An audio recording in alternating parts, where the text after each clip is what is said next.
My name is Arya. When my mom remarried, I was 18 years old. I never wanted this story to happen, but the heart is not always obedient. It is a story filled with feelings I did not expect, feelings I did not want, but feelings that were real. It is hard to tell, but it is the truth. Before Holden, my world was quiet and small. It was just me and my mom. My father died when I was 15, and his death broke something in me that never fully healed. The house turned silent. The air felt heavy, and the garden behind our home lost its beauty. My dad had been the one who taught me to ride a bike, who showed me how to plant flowers. After he was gone, even the flowers stopped blooming. They became dry and lifeless, just like our days. My mom worked long hours as a nurse at the hospital. She left early in the morning and often returned late at night. She was always tired, but she still smiled for me, even when her eyes carried shadows. I loved her deeply and wanted her to be happy, but I could still see her pain. She carried her grief quietly, the same way I did. At college, I studied art. Painting was my secret language. It was the only way I could say the things I could not speak. When sadness filled me, I painted with dark colors. When happiness touched me, I painted with bright ones. But for years after my father's death, all my paintings were heavy with darkness. One evening, something changed. My mom came home after work, and I noticed her face first. She was not only tired, she was glowing. Her smile was wide, and her eyes looked alive again. She sat down and called me close. "Arya," she said gently, "I have something to tell you." I felt nervous. Her voice sounded different. "I met someone," she continued softly. "His name is Holden. He is a good man." I froze for a moment. My mom had not dated anyone since my dad passed away. I did not know what to say, so I asked the only question that mattered. "Are you happy, Mom?" Her eyes sparkled as she answered, "Yes, Arya, I am happy." Her happiness mattered more than anything else. I smiled and said, "Then I am happy too." A week later, I met Holden for the first time. He came to our house for dinner. I was nervous the whole day. What if I didn't like him? What if he wasn't truly kind? When he finally arrived, I studied him carefully. Holden was tall, with calm, gentle eyes the color of the sky on a bright day. His hair carried streaks of gray, and when he smiled, his whole face seemed to light up. He didn't try to play the role of my father. He didn't force anything. He was just Holden, a man who had made my mom smile again. "It's so nice to finally meet you, Arya," he said warmly. His voice was deep, steady, and kind. "Your mom talks about you all the time." I smiled back, a little shy. "It's nice to meet you too." Dinner that night was not awkward. It was easy. Holden asked me about college, about my art. He listened carefully, and I could feel that he truly cared about my answers. That reminded me of my father, who had also been a good listener. The memory warmed something inside me that had been cold for years. After that evening, Holden became part of our lives. He visited often, and whenever he was around, my mom looked younger, happier, lighter. They laughed together. The house, once so quiet, began to echo with sound again, sound that felt like hope. 6 months later, they told me they were getting married. My mom's eyes shone with joy, and I could see how much she loved Holden. I told them I was happy for them, and I truly was. Holden was gentle, respectful, and good to both of us. The wedding took place in our small backyard. It was a bright day. The sun warmed the grass, and the sky stretched blue above us. My mom wore a simple white dress that made her look like a young girl again. Holden looked at her as though she was the only person in the world. I stood watching them, and even though part of me missed my father terribly, another part felt grateful that my mom had found laughter again. After the wedding, Holden moved into our house. Life changed slowly but surely. It was no longer just my mom and me. It was a family of 3. At first, I felt strange hearing his footsteps in the mornings or seeing his coffee mug beside my mom's. But Holden was always careful. He never entered my room without knocking. He gave me space and never tried to replace my father. He was simply Holden, respectful and kind. At the beginning, everything seemed normal. But then, without warning, the small moments began. They were not obvious at first. They were so subtle that I almost didn't notice them. One afternoon, I was in the kitchen trying to reach a box on a high shelf. I stood on a chair, stretching my arm, but it was still too far. Suddenly, I heard a calm voice behind me. "Here, let me help." I turned and saw Holden. He walked over, reached up easily, and handed me the box. "Thank you," I said quickly. "No problem," he replied with a smile. His kind smile. But as he stood close, I felt something strange. My heart beat a little faster. I told myself it was nothing, just surprise. I pushed the feeling away and tried not to think about it. Another time, my car wouldn't start. Panic filled me because I was already late for class. I didn't know what to do. Holden came outside and asked, "What's wrong?" "My car won't start," I said, frustrated and near tears. He opened the hood, worked on the engine for a few minutes, then told me to try again. I turned the key. The car roared to life. Relief washed over me. "Oh my gosh, thank you, Holden. You saved me," I said without thinking and hugged him quickly.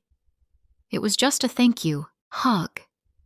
But in that moment, I felt something dangerous. I felt safe, completely safe. Like nothing bad could ever reach me as long as he was there. I had not felt that kind of safety since my father was alive. I pulled away quickly, my cheeks burning. Holden just smiled as if everything was normal. But inside me, nothing felt normal anymore. Before I continue my story, please subscribe, share, and tell me where you are listening from. Your support means a lot to me. Now let's continue. After that hug by the car, nothing inside me felt the same again. I told myself it was just a small moment, nothing important. But my mind betrayed me. The memory of how safe I felt in Holden's arms returned again and again, no matter how hard I tried to forget. I reminded myself, he was my stepfather. He was my mom's husband. Loving him in any way beyond respect was wrong. I told myself over and over, but my heart did not listen. The small moments continued. Holden and I discovered that we liked the same old movies. My mom thought they were boring, but we both enjoyed them. One evening, when my mom went out with her friends, Holden asked, "There's an old movie on tonight. Want to watch it together?" I said yes, maybe too quickly. We made popcorn and sat on the couch. At first it felt simple, like watching with a friend. We laughed at the same parts and talked about the actors. But during a sad scene, tears slipped down my cheek. I tried to wipe them away fast, but Holden noticed. He said nothing, just quietly passed me a tissue. Our fingers touched for a second, a small brush of skin, but it sent a shock through me. My heart raced. He kept his eyes on the screen, calm as always, but inside me, everything felt like fire. Maybe he didn't feel it. Maybe it was only me. I prayed it was only me. Still, I started spending more time around him. My mom often worked late shifts at the hospital, leaving the two of us alone in the evenings. In the kitchen, while Holden cooked dinner, we would talk. I told him about my art projects, about my dreams of one day painting something meaningful. He told me about his job as an architect, about the buildings he worked on. He asked questions and remembered details, like the name of my professor, the struggles I had with one painting, or the book I was reading. He cared. He noticed things about me that no one else did. And that care pulled me closer to him in ways I didn't want. One Saturday, I was in the garage working on a large painting for school. The colors weren't working. My brush felt heavy. I grew frustrated and threw the brush to the ground. "It's not working!" I cried to no one. Holden appeared at the door, watching quietly. He stepped closer and studied my painting. For a long moment he said nothing. Then he asked softly, "What do you want this painting to say?" I explained my idea, my feelings, my failure. He listened carefully, then said, "Maybe you're trying too hard. Sometimes art needs space to breathe. Why don't we take a walk?" At first I wanted to refuse, but when I looked at his kind eyes, I agreed. We walked to the nearby park. The air was cool, the trees full of green. We didn't talk much at first. Slowly, he began to share a story from his own youth, about a project that frustrated him, about learning that sometimes you must step away to see clearly. His words calmed me. He made me feel like I wasn't alone in my struggle. When we came back, I looked at my painting again and suddenly knew what to do. "Thank you, Holden," I whispered. He smiled, and in that moment something inside me shifted. I realized with horror that I wasn't just grateful for him. I wasn't just happy he was part of our family. I was falling in love with him. The thought sickened me. It was wrong. He was my mother's husband, my stepfather. But the more I tried to deny it, the stronger it grew. I started to avoid him after that. When he was in the kitchen, I stayed in my room. When he watched TV, I went to the library. I made myself busy so I wouldn't have to see him. The house, once full of laughter, grew quiet again. My mom noticed. One night she asked gently, "Is everything okay, sweetie? You've been so quiet." I forced a smile and lied. "I'm fine, Mom. Just a lot of schoolwork." She hugged me and said, "Don't work too hard. I miss talking to you." Her words stabbed at my heart with guilt. Holden noticed too. Sometimes I caught him watching me with a puzzled look, like he was trying to understand. One evening, he knocked on my bedroom door. "Arya, can we talk?" I froze. My heart beat too fast. I didn't want to open the door, but his voice was gentle, almost worried. "Please," he said. I opened the door slowly. He stood there, his face full of concern. "Did I do something wrong? You've been avoiding me. If I upset you, I'm so sorry." I shook my head quickly. "No, Holden. You didn't do anything. It's me. It's complicated." "You can talk to me," he said softly. "You know I'm here for you." And that was the problem. He was always there for me. He was kind, understanding, and gentle. Everything I had ever wanted in a person, but he wasn't mine to want. Tears filled my eyes. "I can't," I whispered and closed the door. Then I leaned against it and cried. I cried for my mom, for Holden, and for myself.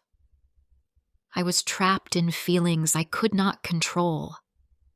The days grew heavier. I painted endlessly, trying to pour my emotions onto the canvas. My paintings became storms of dark and bright colors, messy like my heart. One Saturday, my mom was at work, and Holden was in the garden. I watched him from my window as he pulled weeds and planted flowers, trying to bring life back into the garden my father once loved. The sun was hot, his shirt damp with sweat, his hands covered in soil. My chest ached just looking at him. I knew then I couldn't continue this way. The secret love inside me was destroying me. I made a choice, a hard choice. I walked down to the garden, my legs shaking. "Holden, can we talk?" He looked up, wiping his hands. "Of course." We sat together on the small bench where my father once used to sit. "I'm going to move out," I said. His eyes widened. "Move out? Why? Is it because of me?" I couldn't tell him the truth. It would break everything. So I gave him part of it. "I'm almost 20. I need my own space. I want to be independent. To grow up." He looked at me for a long moment, his blue eyes searching mine. I felt as though he could see everything I was hiding. Finally, he nodded slowly. "I understand. But this will always be your home, Arya. Always." Tears filled my eyes, but I forced a smile. "I know. If you ever need anything at all," he said softly, "I'm here." And that was the hardest part. He truly meant it. He was such a good man, and I had to leave him. I had to leave my home to protect my mom, to protect him, and to protect myself. A month later, I found a small apartment near my college. My mom was sad but proud. She thought I was being responsible, mature, ready for independence. She never knew the truth, and she never will. The day I moved was one of the hardest days of my life. My mom helped me pack, her eyes misty with tears. "Call me every day," she said, hugging me tightly. "I will, Mom," I promised. Holden carried my heavy desk up the stairs, helped build my bookshelf, and set things in place. He was quiet, but his presence made my heart ache. When everything was done, my mom hugged me again, and then it was Holden's turn. He stood in front of me, looking at me with an expression I couldn't name. "Be happy, Arya," he said softly. It wasn't a command. It was a wish. "You too, Holden," I whispered. He hugged me lightly, just for a second. But in that second, I felt everything. Love, sadness, regret, and all the what-ifs that could never be. Then he let go, and he was gone. When the door closed behind them, I was alone. Truly alone. The first weeks in my new apartment were the hardest of my life. The silence felt heavy, almost unbearable. I missed everything. The sound of my mom's laughter, the quiet steps of Holden in the hallway, the smell of coffee in the morning. My heart ached with loneliness. I cried at night, wondering if I had made a mistake. Maybe I should have stayed. Maybe I could have controlled my feelings. But deep down, I knew the truth. Distance was the only way to survive. I poured all my pain into my art. My small apartment became a place of colors, canvases, and brushes. I painted for hours, losing myself in the storm of my emotions. My paintings were messy, filled with both darkness and brightness. They reflected my confusion, my guilt, and my hidden love.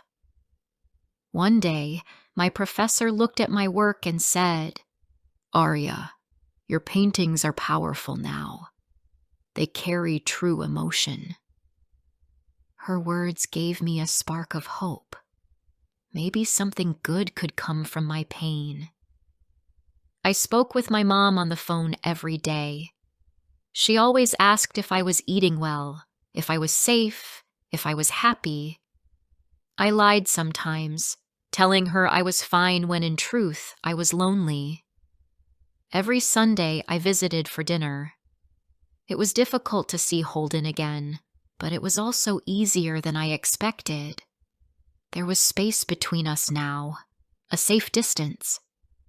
We spoke politely about my classes, about his projects, about little things. We smiled, but we both knew something unspoken sat quietly between us. As time passed, the sharpness of my feelings softened. The fire inside me became smaller, more quiet. I was still drawn to him, but the distance helped. Slowly, I began to build a life that was separate, a life that belonged only to me. A year went by. I grew used to my apartment, my independence. I made new friends at college.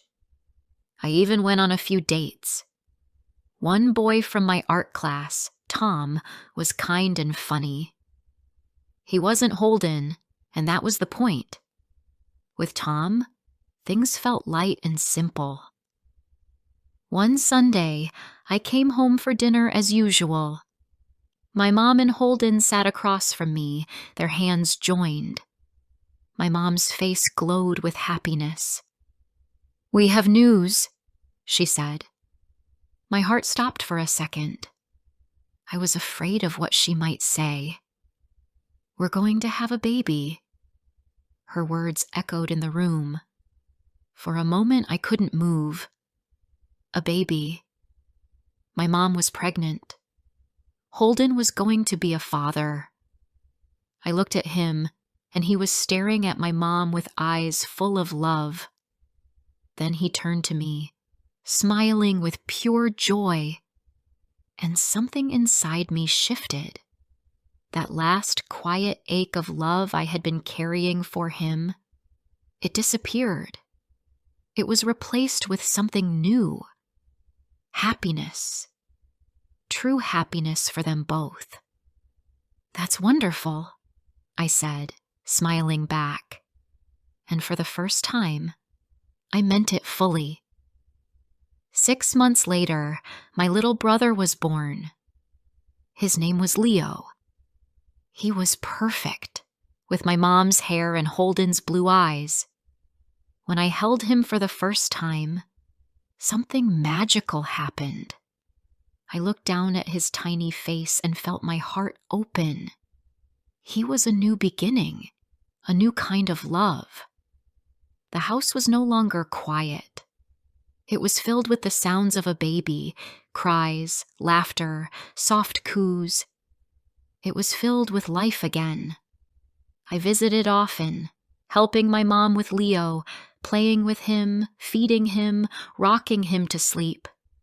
My love for my brother was pure and strong, a love I could give freely with no guilt, no confusion.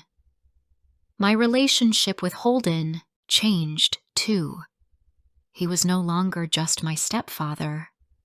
He was Leo's father, my mom's husband, and in many ways, my friend.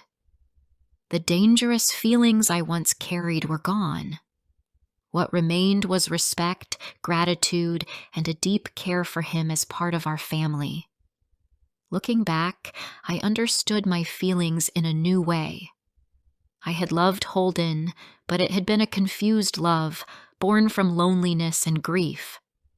After losing my father, I had been searching for safety, for comfort, for someone who listened. Holden gave me those things, and my heart mistook it for something else. But it was never meant to be. Now, my life was brighter. My paintings reflected it too. They were no longer dark storms. They were full of light, full of color. I painted scenes of my family, of gardens blooming again, of new beginnings. Holden had brought laughter back to my mom's life. He had brought love back into our home. He had been kind to me when I needed it most. For that, I would always be grateful. I knew I made the right choice when I left. It was the hardest choice of my life, but it saved me. It protected my mom, it protected Holden, and in the end, it protected me too. Life is not simple. It is messy, painful, and sometimes full of feelings we don't understand. But it can also be beautiful. I learned that it's okay to feel confused, but we must be strong enough to choose what is right, not what is easy. This was my story. It was hard to live and hard to tell, but it is my truth. And now I am free. To anyone who feels trapped in impossible feelings, be strong. You will survive the storm. Just keep going. And never forget to choose love. The right kind of love.